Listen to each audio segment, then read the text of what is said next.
seen a lot of coverage over the last couple of years of flexible workspace, these serviced offices basically where companies can rent a desk or a couple of desks. Well, last year saw a big drop in the amount of space being leased out in these places here in Ireland. And joining me now for more on this is Michael Healy, Director at Estate Agents Savills.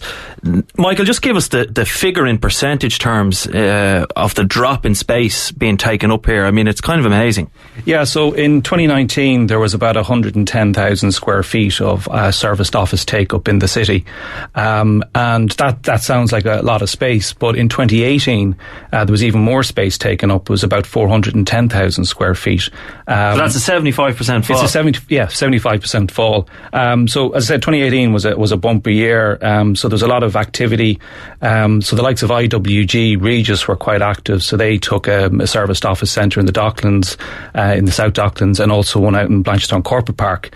And then you have a company called Us & Co, a serviced office provider from London, who opened up an office close to government buildings on Schoolhouse Lane.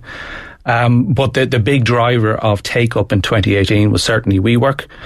So they took, numerous buildings from Dublin Landings, which is nearly 100,000 square feet, and then the old Rabobank HQ in Charlemont, which is 120,000 square feet. They certainly went on a big acquisition spree, not just here in Ireland, but in a lot of places. We'll talk about them in a minute.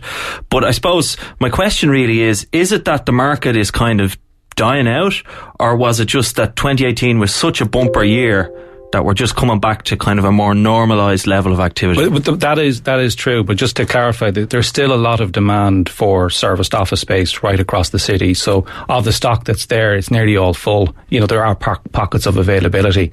But the reason that there was actually 7 transactions, serviced office transactions in 2018, and the same number in 2019. The thing is that the size of the transactions actually decreased in size, because WeWork were taken off the pitch. Yeah. Who are the people, Michael, who are taking up this space in serviced offices? All types of companies, but the main takers of space will be US technology companies that are coming to Dublin and expanding. So a lot of these corporates, they look at expanding in various different locations across the world, Dublin being one of them.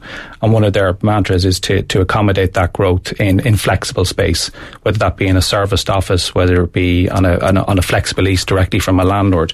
Just because they're growing at such a scale, they can't commit to a long-term lease. So that's one of the main reasons. But you also have companies looking for project space, where they locate a division of their business in a serviced office because that contract has a certain amount of time. But also some companies put people into serviced offices to assist with collaboration and innovation, so they can mix with their peers. Sure, yeah. Put them in these trendy places where there's hammocks and trampolines and pool tables all around the office. And lots of free beer. Yeah, well, that helps as well, I suppose. WeWork, they kind of were a massive story last year. They had grown so rapidly all around the world. They wanted to list on the public market, and then, as we know, didn't really happen. It kind of, the IPO failed. Investors didn't have the appetite to get involved. Is it fair to say, Michael, that going forward, this market, serviced offices, is only going to be really a small niche in the Irish office market compared to maybe what we would have thought it was going to be, a bigger, fairly substantial piece of the action? Yeah, unless, of course, another player comes into the market and takes over from where WeWork left off. So if I think there certainly is demand for flexible, fitted out office space across the city, huge demand. So I think what we'll see is we'll see other providers coming in and taking bigger quantums of space, the likes of IWG and Notel, for instance. They're another US service provider. Had them on the show. Yeah. But also landlords might decide to get into this flexible space and fit out space themselves and offer it on flexible terms. Very briefly then, last question is Brexit. Obviously, some of the relocating companies will probably have been going into these offices.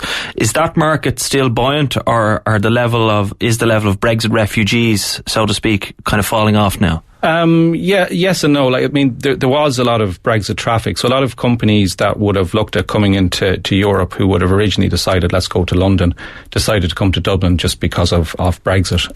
But also then you had a lot of financial services companies who decided to, open up divisions in Dublin, they weren't that big, 5 to 10 people to add on to existing operations they had. So it had an impact, and but it wasn't as big as we would have thought. Yeah, and probably definitely not going to be as big going forward now. We'll leave there, Michael. Thanks very much for that. That's Michael Healy, Director at Estate Agents Savills. And that's it from Breakfast Business for now. I'll be back with bulletins at 7:30 and 8:30. Coming up, it's Andrea and Shane with all the stories of the day. But first, let's take a look at what's happening out on the roads.